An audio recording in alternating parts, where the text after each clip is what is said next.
Surgeons, like physicians, were quite rare in Hull around 1700. In fact, what you often find is that many of the men doubled up as physicians, surgeons, or apothecary surgeons. Examples here include Benjamin Wade, who we spoke of from the apothecary family tree. And there were one or two who probably qualified as surgeons, Francis Llewellyn or Lilly and James Clark. But competition was always there from the apothecaries and the barber surgeons. It wasn't until 1745 that the surgeons proper broke away from the barber surgeons. Various individuals, James Clark, he purchased his freedom in 1698 as a burgess of Hull. And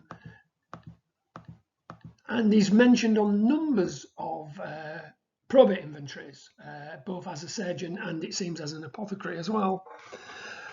When Tobias Donkin died in 1703, his inventory was valued at £164, 7 shillings and 7 pence, with shop goods, instruments and books worth £20. That compared quite favourably with William Watson, the apothecary who we mentioned earlier, and also that of the Bristol surgeon, George Steart. His surgery instrument and chest was valued at £5. The works of Ambrose Parry, a book, £1. And books of physic and beads works, £1, 2 shillings. The next few slides I won't dwell on too much, but it gives you an idea of the drawings of the time of various surgical interventions.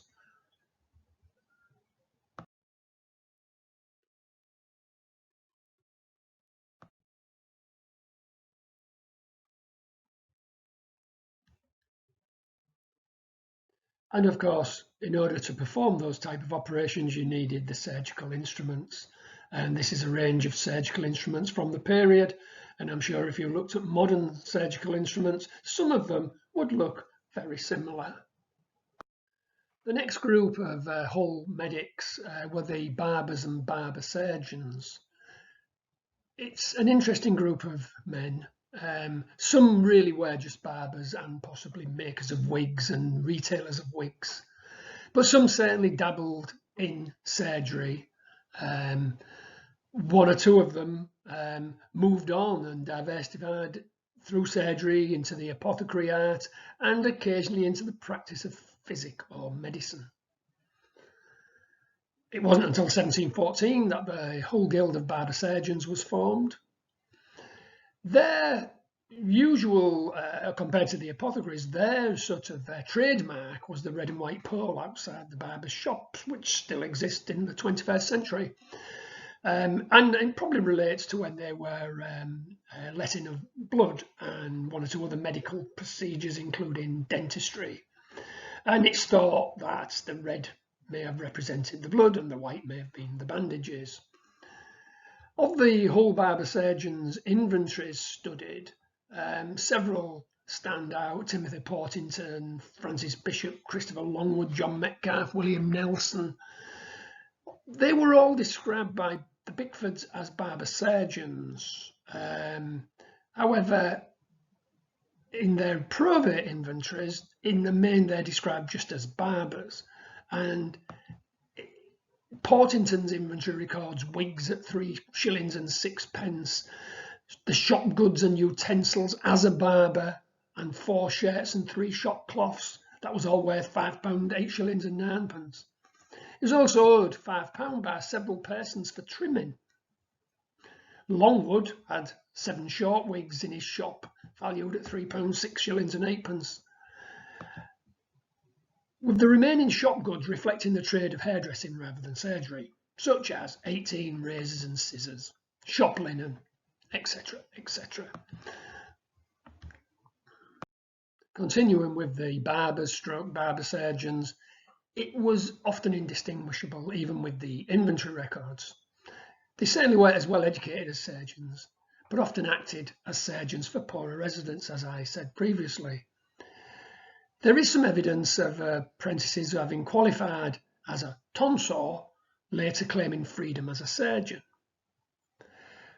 There was one particular man, William Chambers Senior. He was a barber, and in 1704 he was granted a license by the Archbishop of York to practice surgery. Some of his apprentices qualified as barbers, barber surgeons, and apothecary surgeons.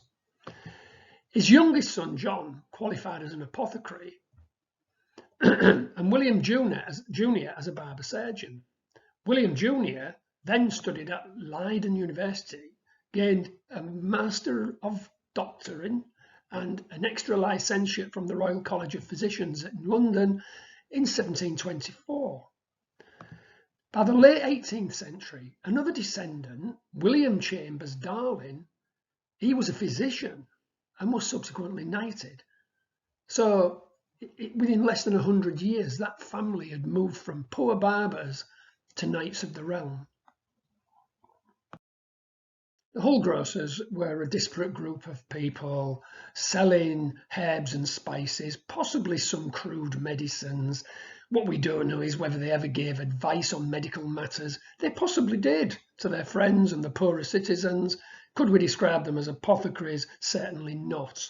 With several local examples, and in their inventories we have all kinds of products being described: tobacco, sugar, brandy, hops, vinegar, strong waters, Spanish juices, black pepper, indigo, pimenta, ginger, rape oil, niger, crocuses, all of which may have been used by the poorer citizens to help manage certain symptoms of disease.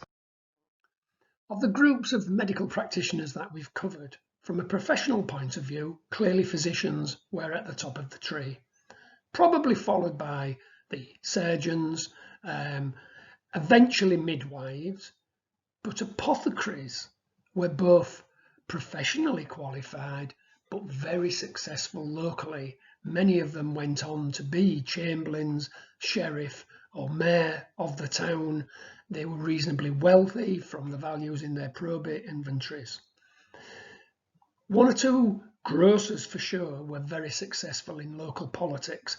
They often became very wealthy as a result of their business undertakings.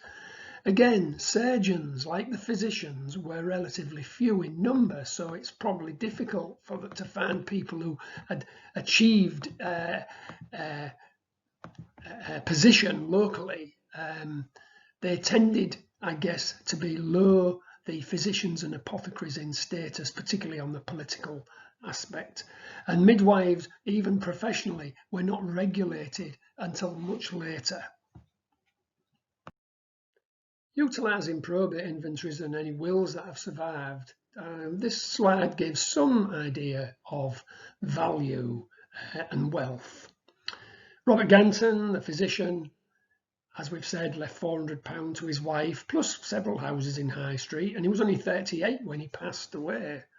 So he's definitely a man with high social standing and not an insignificant amount of wealth, remembering that £100 then was worth around about, or is worth around about £20,000 today.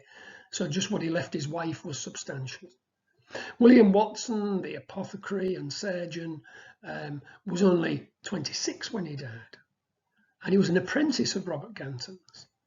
£176 he was worth in terms of his personal possessions.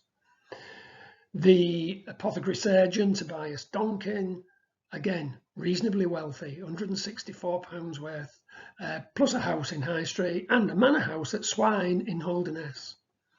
Whereas the barbers tended to be of less wealth, lower rankings in local society. The grocers, however, had a widespread, and clearly Caleb Jedney at £55 and Abraham Nelson at values at £276 were certainly not as poor as the barbers, and in fact in Abraham Nelson's case he was wealthier than William Watson and Tobias Donkin. So as in everything in life, some people are more successful in their business than others. This slide utilises the work of local historian Robert Bernard and his work on High Street. in Hull. And basically it's showing you how just on the one street, albeit the main street in the town at the time, the apothecaries, the barbers and other surgeons were owners or tenants of several of the bigger properties in that high street. I hope you've gained from this talk an insight into the medical problems, the health problems in early modern English towns, and in particular Kingston upon Hull, and also something about the medics who existed in the late 17th century, and particularly those working and living in Hull around 1700. Many thanks.